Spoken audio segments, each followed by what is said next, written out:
children under stress, how do they ask for help? What are the ways a child communicates they need more support? And what can you do as a parent at home to help them give them that support during this really tough time? As a counselor offering play therapy for many years, this is something I do every day. So here are some warning signs that you may see at home, you may see your child doing, that isn't meaning they're being a bad kid. It just means they're struggling and they may need some extra help.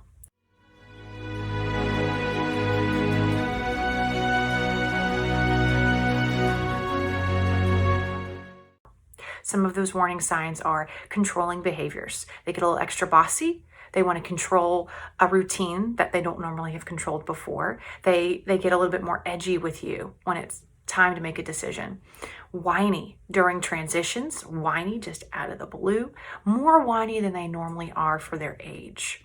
Meltdowns. Now, this may be true for even older kids, where they just break down a lot more of a younger style than they were. Maybe they're 8 and they're acting like a 5-year-old with their meltdown. So these meltdowns increase. This also may look like a regression in development. So what that means is an 8-year-old maybe wants to be held like a baby.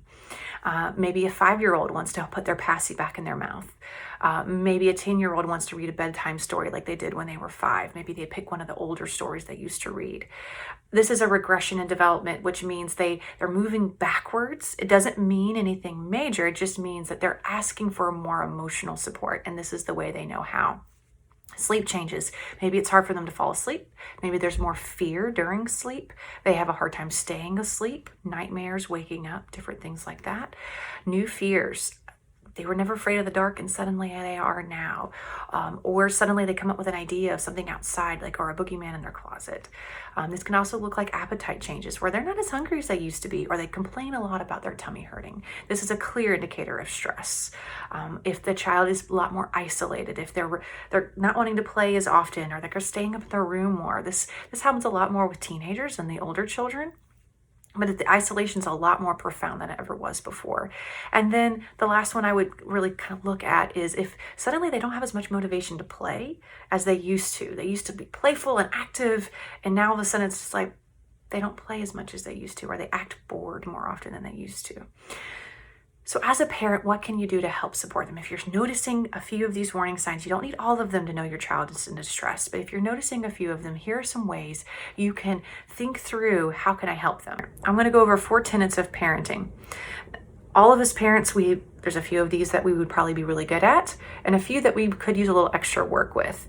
If you work on the ones that you need a little extra work with, you can ultimately have more of a well-rounded support system for your child. So those tenets are, the first one is structure. What structure are you giving your child? This is especially hard when we're doing homeschooling, when we're trying to parent over a summer. And this doesn't have to mean every moment of your child's day needs structure. That's too much. But let's say, is there a breakfast routine? Is there a lunch routine? Is there a dinner routine? Is there a morning wake-up routine and a bedtime routine? Those are some basic good routines that kind of add to structure throughout the day, so they know what to expect for lunch. Is it more casual? Do we kind of eat whenever we want to? Or is there a set down stone, this is what we do, this is what we eat? Is there a certain time of night that we eat dinner? Is there an expectation that they take their plate to the sink? And if so, what's the protocol for that? Do they put it in the dishwasher, or do they just place it in the sink? And what's age appropriate? Are we asking too much from the child age appropriately? And so it's thinking about these different aspects, because structure ultimately builds safety. I know what to expect. I know what my role is. I know how I fit in this family. And that can make us feel more calm and safe, or a child feel more calm and safe.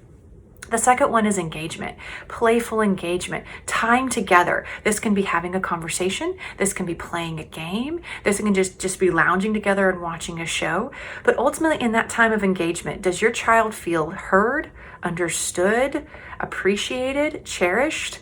Are they a priority in your life? Do they get that message? Now, I'm not saying you need to engage with them all day long, that, you're not allowed to work. You're not allowed to have your own downtime as a parent. Not saying that, but maybe 10, 15 minutes a day. Are you just playing with them without any strings attached, without any expectations of the play, of we're just throwing the ball?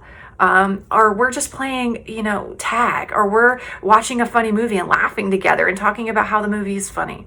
So just this playful engagement where they feel like they can have a little bit more say over it, and they feel heard and understood in it.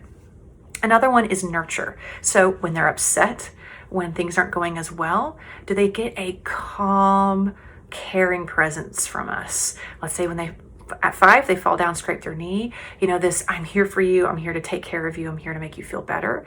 Or at 10, when they have a tough situation where maybe they talked back, are we sitting down with them and having a conversation of, this is how it could have gone, this is what you need to learn from this situation?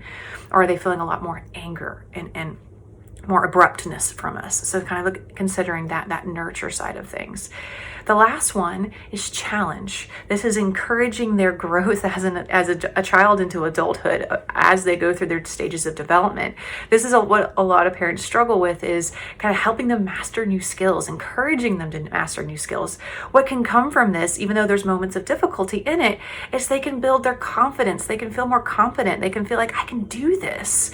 And so whether it's small with doing some art, a little bit bigger with learning how to read, or learning how to do a new skill in the kitchen, just helping them grow as children into adults. So now that I've gone through that, what can I do as a parent? So if structure is one you need to increase on, maybe add 1 or 2 things a day, adding a little more structure to that routine, whether that's creating a morning routine, making sure there's a concrete nighttime routine, bedtime routine, or maybe we add a certain thing we do at lunch every day so that children can have a little bit more predictability, a little bit more structure. Engagement, if you realize, can't remember the last time I played with my child, make sure you make a commitment to yourself every afternoon or every weekday, every day for the week, for 10 to 15 minutes, I'm going to play with my child in a very silly, fun, playful manner. Nurture. Last time my child was really upset, I kind of gave him, I was too busy. So maybe giving them a little bit more of that time, a little bit more of that calm, caring presence with them. Challenge. Over the summer with this COVID thing, we haven't really challenged anything. We haven't really added anything. So maybe it's, okay, I'm going to teach them something fun to do, our new game to learn and play together. It can be simple. It can be just adding a new game or teaching them a new thing that you used to do as a child. Or you know what? I'm going to make cookies with them and have them mix the batter and put the cookies down and have a lot of patience with them and help them learn how to do that. So they feel like when they eat those warm, yummy cookies, I did this. So it's just adding something to add that challenge to help them grow.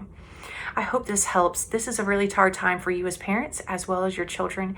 If you notice your children are struggling and you have made some changes to these 4 things and they're still struggling, maybe that is the time where we can come in and help a little more, uncover a little bit more of what's going on and how we can best help to help your child thrive, as well as give you the support as a parent to help you help them at home. You can click the link below to learn more about play therapy, the services we offer, the counselors we have to offer them, as well as you can pick a time for us to call you when it's most convenient to go over this and to see how we can best help. Hey guys, thank you so much for watching my video. If you found this helpful and you would like to see more on different topics like marriage, parenting, overall well-being and emotional health, click the See More button. That'll take you over to my YouTube channel where I have a wide collection of videos for you to watch. I look forward to seeing you at the next video.